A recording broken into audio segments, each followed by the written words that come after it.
Madam, আপনাকে অসংখ্য অসংখ্য ধন্যবাদ। আরে ধন্যবাদের কি হলো, আপনার ফোনে কথা বলায় যে আমার উপকার হয়েছে তা বলার বাইরে। আরে ওসব তো ছোট ছোট ব্যাপার, আমার বড় বড় এমএলএ এমপির সাথে খাতির আছে। ওই প্রফেসর যদি না বলতো না, ওরে এমন জায়গায় ফোন করতাম না, ওর চাকরি নিয়ে টানাটানি বেঁধে যেত। সত্যি আমি ভাবতাম আপনার পাওয়া শুধু এই এলাকায়, তা দেখি বাবা, নারকেল বেগম নাম মানে ফেমাস নাম। ওই আর কি, তোমাদের আশীর্বাদে। তা বলছি বেচাকেনা কেমন চলছে? প্রচুর বাবা প্রচুর, এই কটা মাল আজকে আছে, এই কটা হয়ে যাবে, আর সব হয়ে গেছে সেল। সত্যি কেন যে তোমার সাথে আগের থেকে ভালোভাবে ব্যবসা করিনি, তাহলে এতদিন টাকা থাকার জায়গা থাকতো না। যা হয় ভালোর জন্য হয়। আপনি এক ঝাটকা খেয়েছেন, আমিও এক ঝাটকা খেয়েছি, এইবার মোটামুটি ঠিক আছে। ঠিকই বলিস, মানুষ ঝাটকা না খেলে লাইনই আসে না। তা বলছিলাম ম্যাডাম, আপনার সাথে আরেকটা কাজ ছিল। বলো না, টাকা পয়সার দরকার? না না, ছোট্ট একটু হেল্প। আরে তোমার জন্য সব কিছুতে আমি রাজি, বলো। বলছি কি, আগে আমরা যে বাড়ি ভাড়ায় থাকতাম না, হ্যাঁ, ওই বাড়ির কাকার সাথে খুব সমস্যা হচ্ছে। ওই বিজয়ের বাবা। কি হয়েছে? বিজয় বিষয় সম্পত্তির জন্য ওর বাবার উপরে উঠে পড়ে লাগিছে, এখন মারি ফেলতে চাচ্ছে ওর বাবারে। ও হারামজাদারে সেই সময় একদম সাইজ করে দিতাম, কিন্তু আমার বড্ডার জন্য দিতে পারলাম না। না না, ওরে হাতে না, ওরে ভাতে মারতে হবে। ঠিক বলিস, ওরে তো সেদিনই দিতাম টাইট করে। ওই নির্ঘাত ওই শালা এমএলএ 1 লাখ টাকা আনিয়ে দিয়েছে বলে আর কিচ্ছু বলতে পারলাম না। ওই এমএলএর সাথে পাত্তা কাট হয়ে গেছে, ওর এখন কারোর সাথে লাইন নাই। তাহলে দেখো মালটারে কি করি। না না, ওর বউটা বিশাল শয়তান, বুঝতে পেরেছেন? ওই টাকা পয়সার জন্যই ওই কাকারে অনেক রকম ঝামেলা করতে পারে। তার জন্যই বলছিলাম কি, ওই বিষয় সম্পত্তি সব আপনার নামে করে দেবে, কিছুদিন পরে আবার ট্রান্সফার করে নেবে। কোনো সমস্যা নেই, তুমি যা বলবে আমি তাইতে রাজি। না না, বলছি কি, আমার ভরসায় কাজটা করছে, কোনো সমস্যা হবে না তো?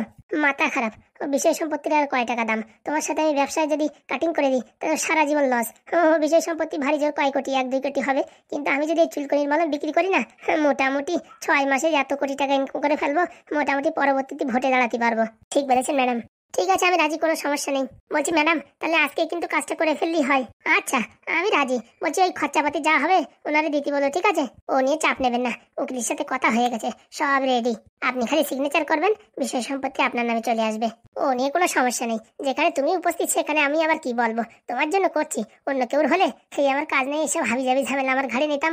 অসংখ্য অসংখ্য ধন্যবাদ আপনাকে। বলছি মাল কিন্তু আজকে সব ফুরাই যাবে, ও নিয়ে চিন্তা করবেন না। রাত ভরে আমি আরো 1000 বোতল বানাই দেবো। ঠিক আছে। বলছি কি ম্যাডাম, কালকে আমাদের গ্রামের বাড়ি যাব, ওখানে কি আপনার কোনো যোগাযোগ আছে? কোথায়? ম্যাডাম বসন্তপুরে। আমি যদি ভোটে দাঁড়াই না, অর্ধেক ভোট তো ওই বসন্তপুরিতে পাবো। ওই তো, ওই গ্রামে একটা ব্যাংক আছে, ঝলমলো ব্যাংক, ওই ব্যাংকে আমার বাবার অ্যাকাউন্ট। তুমি কোনো চাপ নিও না, কোনো যদি ঝামেলা হয় আমার একটা ফোন করবা, ঠিক আছে? দেখ পা, ওদের এমন ঘুরলি দেবো না, ব্যাংক বন্ধ করে পালাতে হবে। সত্যি ম্যাডাম, আপনার এত পাওয়ার আমি জানতাম না। পাওয়ার তো আমি সব জায়গায় দেখাতে পারলাম, খালি তোমার সামনে দেখাতে পারলাম না। তোমার সামনে আমার এই মাথা ঝোঁকাতেই হলো। সে তো। গিন্নি, তুমি এসে গেছো? হ্যাঁ, বলছি কি তাড়াতাড়ি জামা কাপড় গুছাও, কেন? আমাদের আর এখানে থাকা যাবে না। কেন, কি হয়েছে? আমাদের খুব বিপদ, তোমার ছেলে আর ছেলে নেই, সে এখন আমাদের মারার জন্য উঠে পড়ে লেগেছে। কি অলক্ষণে কথা বলছো তুমি? সত্যি বলছি। না না, এ হতে পারে না। ও আমার ছেলে আমাদের কেন মারবে? কথা বলার সময় নেই, তাড়াতাড়ি ব্যাগপত্র গুছাও, আমি আসছি। কোথায় যাচ্ছ তুমি? আমার বিষয় সম্পত্তি সব আমি দান করে দিচ্ছি অনাথ আশ্রমে। কি বলছো? হ্যাঁ হ্যাঁ, এত সম্পত্তি সব অনাথ আশ্রমে দান করে দেবা? ওর থেকে ছেলেটারে দিলে তো হতো।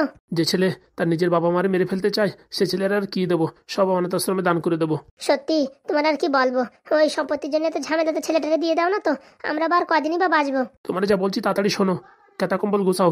একবার ভেবে দেখো, দান করার আগে ছেলেটারে কিছু দিয়ে নাও। আমার এক কথা 100 কথার সমান, তাড়াতাড়ি রেডি হয়ে যাও, কিছুক্ষণ পর আমি তোমায় নিতে আসছি। চলো ফুটো। কাগজপত্র নিয়েছেন? ওই তো ওই ঘরে আলমারির ভিতরে আছে। চলেন। স্বামী, একটু ভেবে চিন্তে কাজ করতে। এ কি পাগলের পাল্লায় পড়েছি রে বাবা, এত কষ্ট করে সব জিনিসপত্র বানানোর পরে এখন তো অনাথ আশ্রমে দান করে দেবে। পাগল হয়ে গেল নাকি? আর ছেলেকে আমাদের মারতে পারে কোনোদিন? নির্ঘাত ওই ফুটোরা কোনো না কোনো বুদ্ধি দেশে। আর কি বলবো রে, স্বামীটাও পাগল হয়ে গেছে। কি করবো, জামা কাপড় গুছাবো কি গুছাবো না? যে দিনের ছেলেটার বিয়ে হয়েছে সেই দিনের একটু শান্তি নাই, একটা না একটা ঝামেলা আসতেই রয়েছে একের পর এক। বলছি কি, তোমার মা ওরকম মন খারাপ করে আছে কেন? শোনো তো মা। খোকা, তুই চলে আসিস? হ্যাঁ মা, একটা কোম্পানিতে চাকরির ব্যবস্থা হয়ে গেছে, এখন থেকে আর কোনো টেনশন নেই, সংসারের সব দায়িত্ব আমি নিলাম। এদিকে সর্বনাশ হয়ে গেছে বাবা। কি সর্বনাশ মা? তোর বাবার মাথায় কি হয়েছে তা কে জানে, সব টাকা পয়সা বিষয় সম্পত্তি অনাথ আশ্রমে দান করে দিয়ে আসতেছে। অনাথ আশ্রমে দান করে দিয়ে আসতেছে মানে? মাথাটা তো খারাপ হয়ে গেছে নাকি আপনাদের? হ্যাঁ, সব কাগজপত্র দলিলপত্র টাকা পয়সা সব নিয়ে চলে গেছে। কোথায় গেছে সে আমার বলেনি, বলছে অনাথ আশ্রমে সব দান করে দিয়ে আসবো, সেই কথা বলে জিনিসপত্র সব নিয়ে চলে গেছে। বলছি বাবার কি মাথা খারাপ হয়ে গেছে? আমি বললাম যে অনাথ আশ্রমে দান করতে ছেলেরে সব লিখে দাও, খালি খালি এসব ঝামেলা করছো কেন? তা কি বললো? বলছে মরে যাবো তাও ওরে ফুটো করে দেবো না, সব দান করে দিচ্ছে। হে কি বাবার মাথায় হঠাৎ করে এসব বুদ্ধি কোথা থেকে আসলো? তোর বাবা এসে বলছে তাড়াতাড়ি ব্যাগপত্র গোছাও, তোরই আর তোর বউ মিলে নাকি আমাদের মারতে চাইছিস। কি বলছে গিন্নি এসব? এইসব খবর কি করে লিক হলো? কে জানে? কোথায় গেল বউটা আবার? বলছি কি মা, আপনাদের কি মনে হয় আমরা আপনাদেরকে মারতে পারি? না না, তাই কোনদিন হয় নাকি? তোমরা ঝগড়াঝাটি করতে পারো কিন্তু আমাদের মারতে পারো নাকি? তাহলে এসে উল্টোপাল্টা কথা কে বলে? বলছি মা, ওই বাবার সঙ্গে আর কেউ আসছিল নাকি? আসছিল ওই ফুটো, মানে যত নষ্টের গোড়া ওই ফুটোরা না। বলছি কি মা, তুমি বাবারে বলতে পারোনি যে এসব কোনোদিন সত্যি হতে পারে? কত বোঝাইছি, কোনো কথা শুনলো না, পটাপট করে দলিল ফলিল বের করে নিয়ে চলে গেল। দলিল নিয়ে চলে গেছে? হ্যাঁ বাবা, তুই ফোন করে একটু ঠেকা, নয়তো সব দান করে দেবে, তখন আমাদের রাস্তায় ভিক্ষে করতে হবে। দাঁড়িয়ে দেখছো কি? তাড়াতাড়ি ফোন করো। করছি। তাড়াতাড়ি লাগাও ফোন। আপনি যে নাম্বারে ফোন করছেন সে নাম্বারটি এখন সুইচ অফ আছে, অনুগ্রহ করে কিছুক্ষণ পরে ফোন করুন। সুইচ অফ করে রেখেছে? এসব ওই ফুটোদের বুদ্ধি। এখন কি হবে গিন্নি? কি আর হবে, যাওয়ার হয়ে গেছে। বলছি কি, আমি আর তোমার সংসার করবো না, হ্যাঁ আমি চলে যাচ্ছি। কি কথা বলছো গিন্নি তুমি? হ্যাঁ, আমার জন্যই তো যত ঝামেলা না, এর জন্য আমি সংসার করবো না, চলে যাচ্ছি। এরকম কথা বলে না। কি করবো, আমার জন্য তো যত ঝামেলা, এর জন্য আমি বিদায় নিচ্ছি। তুমি চলে গেলে গিন্নি আমার যে সব শেষ হয়ে যাবে। এমনিতে তো সব শেষ হয়ে গেছে, আর আমি থাকলেই বা কি, না থাকলেই বা কি। বলছি এদিকে আসো। যাবো তার ওখান থেকে বলো, আমি আমার কাছে আসবো কিসের জন্য? আসো না একটু। বলছি কি, মারে যদি আমি আর তুমি নিয়ে যাই, মারে তো বাবা নিতে আসবে আর খুঁজে পাবে না।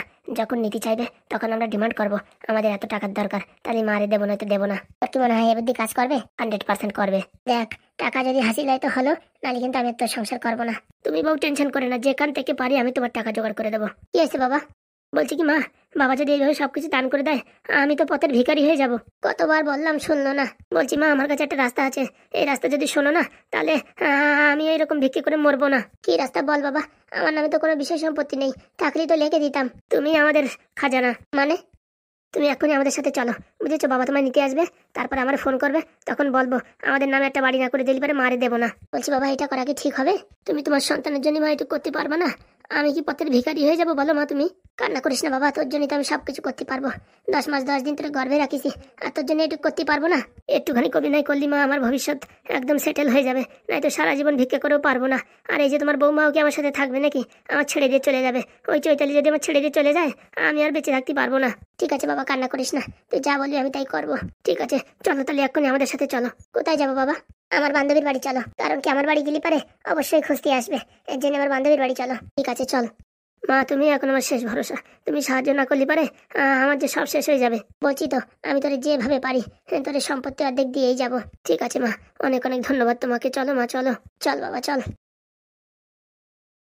কি জ্বালায় যে পড়েছি, কারে আর বলবো। এই যে পাদু, সব কাগজপত্র রেডি। বলছি জেঠু, আপনি সব জায়গায় সই করেছেন তো?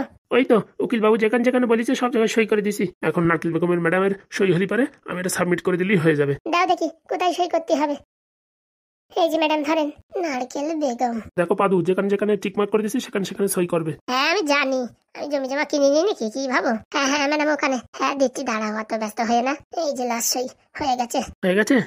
শোনো, এখন সব বিষয় সম্পত্তি নারকেল বেগম ম্যাডামের নামে হয়ে গেছে, বুঝেছো? অনলাইন সার্চিং করলে আর পাবে না। বলছি আমার নামে কতদিন পরে করতে পারবো? যখনই বলবার তখনই, কিন্তু এই 15 দিনের ভিতরে হবে না, 15 দিন লাগবে আপডেট হতে, বুঝতে পারিস? আচ্ছা।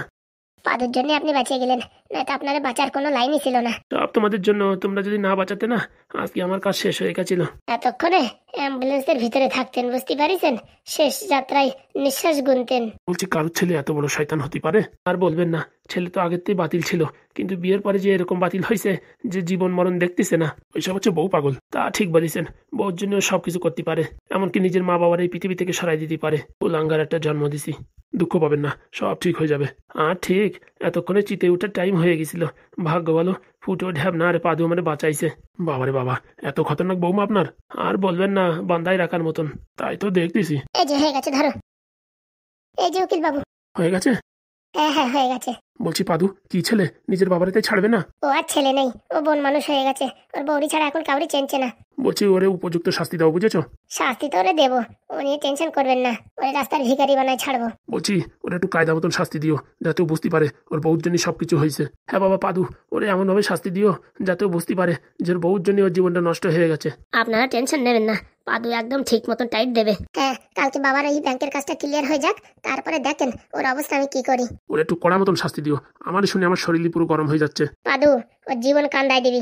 দেখো কাকা আমি কি করি, তোমরা খালি দেখতে থাকো। আর বন্ধুরা তোমরাও দেখতে থাকো আর নিচে কমেন্ট করো কি শাস্তি দেওয়া যায়। বন্ধুরা তোমাদের কাছে অত্যন্ত দুঃখের সঙ্গে বলছি আজকে ভিডিওটা অনেক ছোট, কারণ কি মাথায় প্রচুর যন্ত্রণা করছে, এত টেনশন আর বলে বোঝানো যাচ্ছে না। কিন্তু ভিডিও বানানোর পরিস্থিতি ছিল না, কিন্তু তোমরা যে বসে থাকবা তার জন্যই 10 মিনিটের ভিডিও বানাইছি। আজকের জন্য অ্যাডজাস্ট করে নাও, কালকে তুঙ্গে করে দেবো।